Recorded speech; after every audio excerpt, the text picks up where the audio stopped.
You ever meet a woman in her 70s who's living alone, eating birthday cake for breakfast, talking back to the TV, and looking like she's having the time of her life?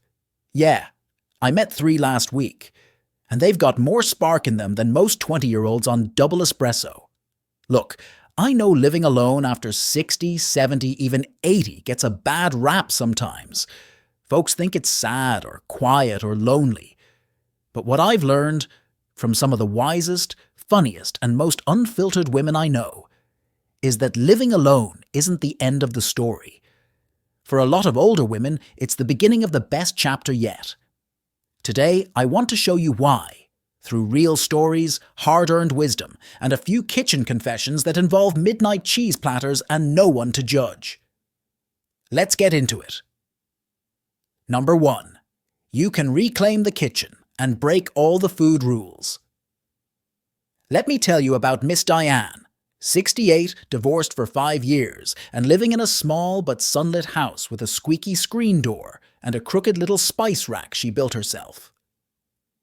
When I visited her, she greeted me wearing a "Don't ask me what's for dinner" apron and holding a wine glass that said, "I season with sass." She waved me into the kitchen and said, "This is my kingdom now. No bland meatloaf, no heartburn-inducing chili, no passive-aggressive comments about quinoa." See, for decades, she'd cooked for someone else. Someone who liked his eggs scrambled just so, thought broccoli was too green, and insisted that dinner should be served at 6, on the dot. Now, Diane eats when she's hungry, not when the clock tells her to.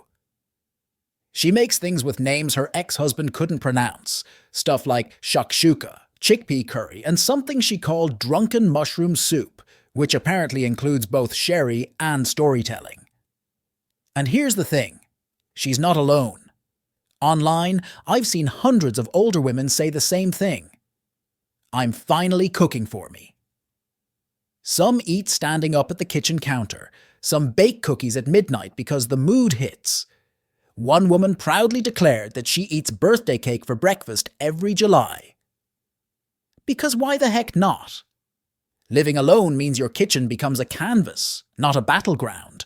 No negotiations, no compromises, no debates over garlic levels. Just joy, curiosity, and freedom with every bite. Honestly, it's not just about food, it's about finally getting a taste of your own life. 2. You don't have to explain your hobbies to anyone anymore. Now this one really gets me. Because I never realized, until I started listening to older women online, just how much they were made to feel weird for liking the things they loved.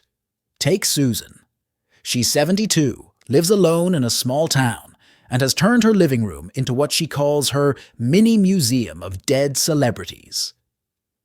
I'm talking Elvis figurines, old magazine covers of Marilyn Monroe, and a life-sized cardboard cutout of Frank Sinatra that startles guests every time they turn the corner. My late husband hated it, she told me, said it was creepy. But me? I say Frank's better company than most folks I know. She said it with a wink, but there was something beautiful in her words. Because when you live alone, you don't owe anyone an explanation. You don't need permission to collect stamps or build birdhouses or cross-stitch sarcastic sayings onto pillows. Wine, because no great story ever started with salad, was my personal favorite. And let's not forget the woman who commented that she'd just taken up tap dancing in her garage. "I'm not good," she wrote, "but I've got rhythm, arthritis, and nobody watching. That's a win." These little hobbies, these so-called quirks, they're actually what make life colorful. And for older women who finally have the space, the silence, and the self-trust to dive into them, it's like rediscovering childhood, but better. No rules, no teachers, just pure curiosity. Because at the end of the day, when there's no one around to mock or dismiss or interrupt, you finally get to create without apology. 3. You can finally decorate, however the heck you want, including the weird stuff. All right, let's talk about the home, or as many women now call it, their personal sanctuary, /museum, /mood board, /vibe zone. One woman named Ellie, a 69-year-old widow from upstate New York, turned her bedroom into what she proudly called her velvet cave. We're talking purple velvet curtains, a lamp shaped like a flamingo, and walls covered in vintage album covers from the 70s. She said her late husband preferred neutrals and good taste. She prefers personality and funk. "My house used to look like a hotel lobby," she said. "Now it looks like my soul got drunk and redecorated. And I love it." And she's not the only one. In online forums, I've seen older women swap photos of sunflower-themed kitchens, flamingo-patterned wallpaper, disco ball chandeliers in the hallway, and one woman who painted her entire laundry room pink and named it the Spin Cycle Lounge. There's something downright healing about being able to let loose in your own space. It's not just decorating, it's reclaiming the right to be seen by yourself, for yourself.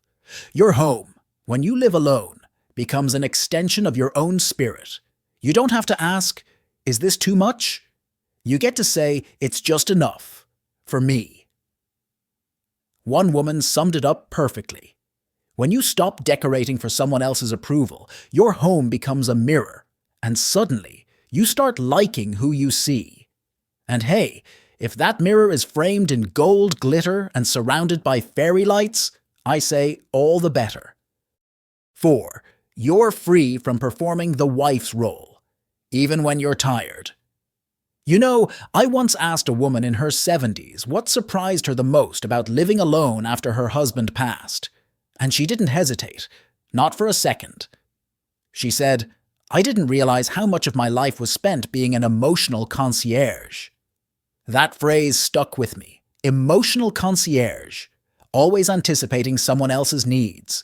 Playing peacekeeper, cheerleader, nurse, cook, therapist, and event planner. All rolled into one. Even when her body was aching.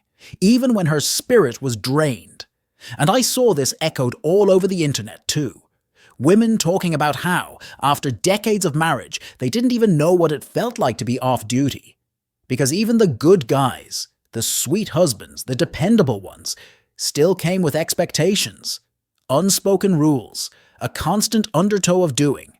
Dinner at 6. Remember his meds. Make the dentist appointment. Don't forget to laugh at that same old joke he's told since '92. It wasn't always miserable, sometimes it was warm and familiar. But it was never optional. And now? These women say the silence in their homes is filled with something rare. Relief.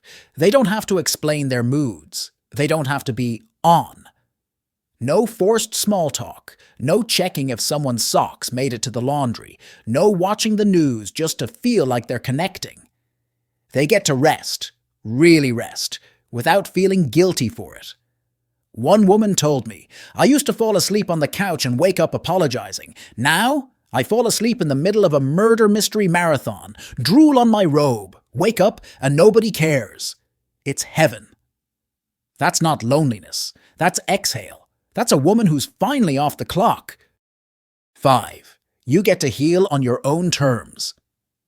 There's this illusion that healing only happens in therapy offices or through deep, tearful conversations with friends. And while those have their place, I've learned, from hundreds of stories, that some of the deepest healing happens alone. In silence, in slowness, in the comfort of your own home when no one is watching. You see it in how women rearrange their furniture after a divorce. They move the recliner that used to be his chair. They take down the wedding photos that make their chest ache. They donate the old dining set and buy something smaller, something just for them. You see it in the rituals they create. Lighting a candle in the morning, brewing a cup of tea and actually sitting down to enjoy it, not just gulping it between tasks. Playing music they love without compromise, crying without needing to explain, laughing sometimes, out of nowhere. There's a softness to healing in solitude, a kind of rebuilding that can't happen when you're still managing someone else's emotions. When you live alone, you don't have to tuck your grief away. You don't have to smile if you don't feel like it. You don't have to perform strength. You can be messy. You can be moody. You can be a woman rebuilding her soul one quiet Tuesday afternoon at a time, and no one rushes you. No one interrupts. One woman shared. After my husband died, I sat in silence for 2 weeks. I barely spoke, but each day I lit a candle and said his name. I didn't talk to anyone else, just him, and it helped. That kind of healing doesn't come with noise. It comes with stillness, and sometimes with pie for dinner and no need to justify it. 6. You can finally unclench. Now this one gets me every time, because I didn't really understand it until a woman named Barbara said it out loud, in a way only someone who's lived it can. She said, I didn't know I'd been clenching for 30 years. My jaw, my stomach, my opinions, all of it. I was holding my breath through my marriage. I just got really good at making it look like I wasn't. She told me that the first few months living alone, she kept bracing for something, for someone to ask her to do something, to fix something, to be something. But nothing came, and that's when her body, finally, mercifully, let go. She stopped sucking in her belly when walking past mirrors, stopped censoring her thoughts, stopped sitting up straight when no one else was in the room, and she laughed more, louder. Sometimes, she said, she even snorted, and didn't care. That unclenching, it's not just physical, it's emotional, psychological. It's the first moment your body says, you're safe now. I read a comment from a woman who said, I pass gas whenever I want now, and I sing off key in the shower. I finally feel like I live in my own skin. Now, if that ain't freedom, I don't know what is. And here's the truth that kept coming up again and again. When you've spent a lifetime filtering yourself, it feels revolutionary just to be. To exist in your home without adjusting, without editing, without apologizing, to sleep diagonally in the bed, to wear old pajamas with holes, to say no without guilt, to talk to yourself and actually enjoy the conversation. Living alone doesn't just offer space, it offers release. And for many older women, it's the first time they've ever fully unclenched, not just their hands or jaws or shoulders, but their spirit. And in that release, something extraordinary happens. They don't just feel lighter, they remember who they were before they were holding everything together. And that, my friend, is worth everything. 7. You discover new strengths you never knew you had. I'll never forget what a woman named Gloria told me one afternoon while we sat on her porch. She's 73, a retired nurse, and recently divorced after 41 years of what she called a lukewarm, vanilla, let's not make waves kind of marriage. Her words, not mine. She leaned back in her rocking chair, looked at me and said, I didn't know I could take apart a bathroom sink until it tried to flood my whole house. She laughed while telling me the story, said she had one hand under the pipe, another on her phone watching a YouTube tutorial, and a third hand, if she had it, would have been slapping herself for not calling a plumber. But here's the thing, she figured it out. It wasn't pretty, it wasn't fast, but it was hers. When I was married, she said, I would have waited, let him handle it, but now? I roll up my sleeves and say, well, let's see what I can break today. And she's not alone in that. I've seen it over and over. Women online sharing stories of changing tires, assembling furniture, negotiating with contractors, setting up Wi-Fi routers that seem hell-bent on resisting retirement. At first, it's intimidating. No one really wants to be elbow-deep in a junk drawer looking for the one screwdriver that isn't stripped. But what happens is something quietly remarkable. You do it anyway. You figure it out. You don't just survive, you solve. There's a woman I came across on a Reddit thread, can't remember her username, but her post stuck with me. She said, I used to think I was fragile. Turns out I was just untested. That right there? That's the whole point. Living alone uncovers parts of you that were buried under years of, he'll handle it, or I've never done that before. It stretches you in ways that sting at first, but then fill you with this warm, steady pride that no one can take from you. And no, You won't get it all right. You'll break stuff. You'll curse at things. You'll need a nap afterward.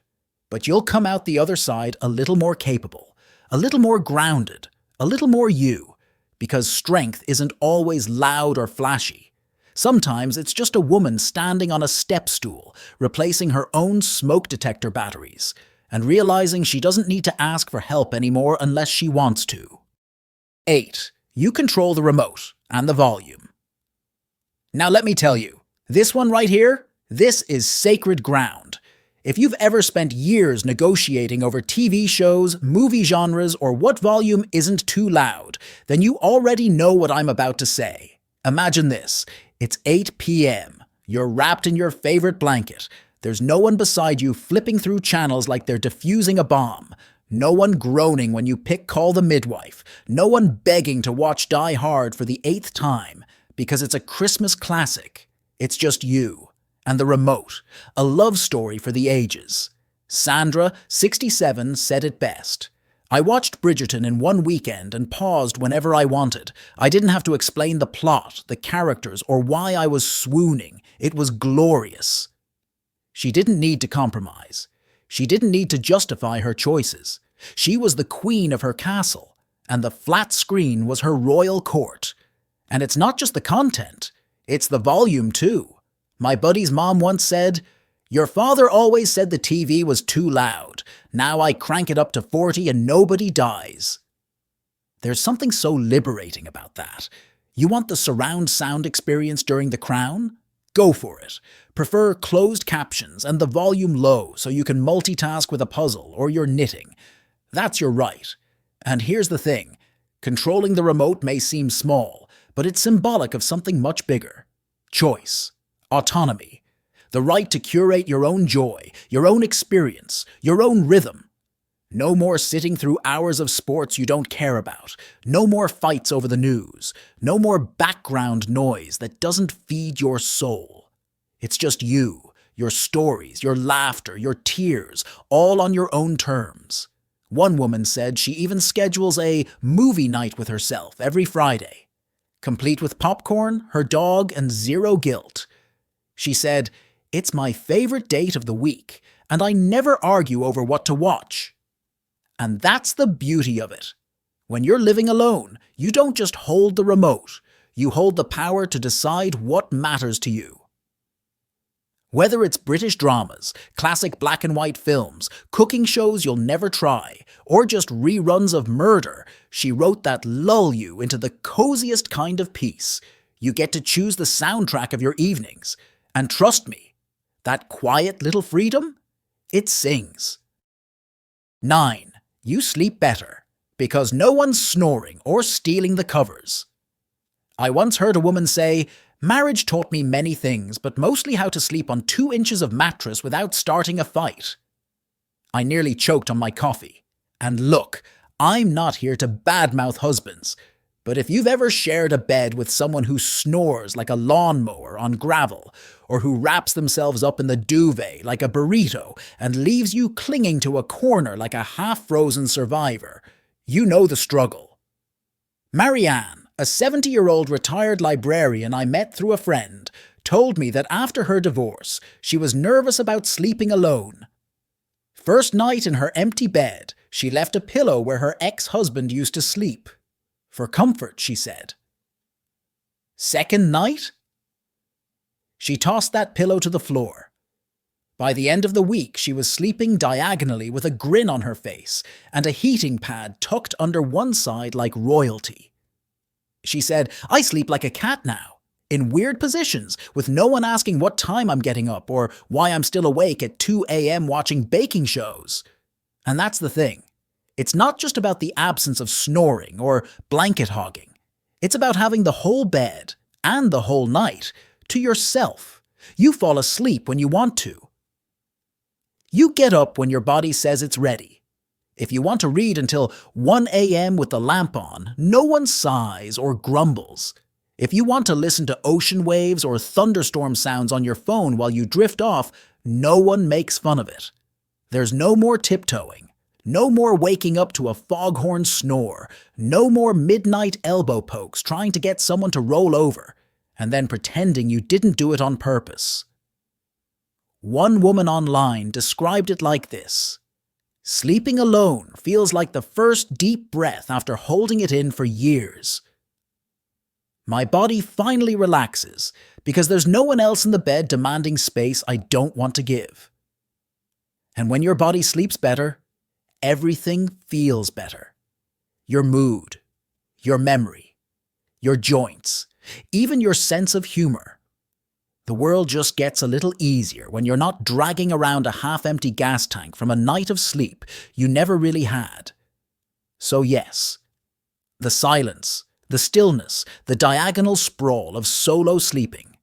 It's not just restful, it's restorative. And frankly, once you've tasted it, sharing a bed again starts to feel like a pretty big ask. 10. You start to like your own company, and that changes everything. Now this one sneaks up on you. At first, living alone can feel strange, quiet, maybe even a little hollow. Especially if you spent years or decades always having someone around, a husband, a partner, kids, even a pet or two padding down the hallway. But something begins to shift. At first it's small. You notice how peaceful your mornings feel when no one is demanding your attention. You sit with your coffee in complete silence, no TV blaring, no one asking what's for breakfast, no rush, just steam rising from the cup and your thoughts gently waking up beside you. And then one day, you hear yourself laugh, out loud, at something on TV, or something you just said to yourself, and it's genuine.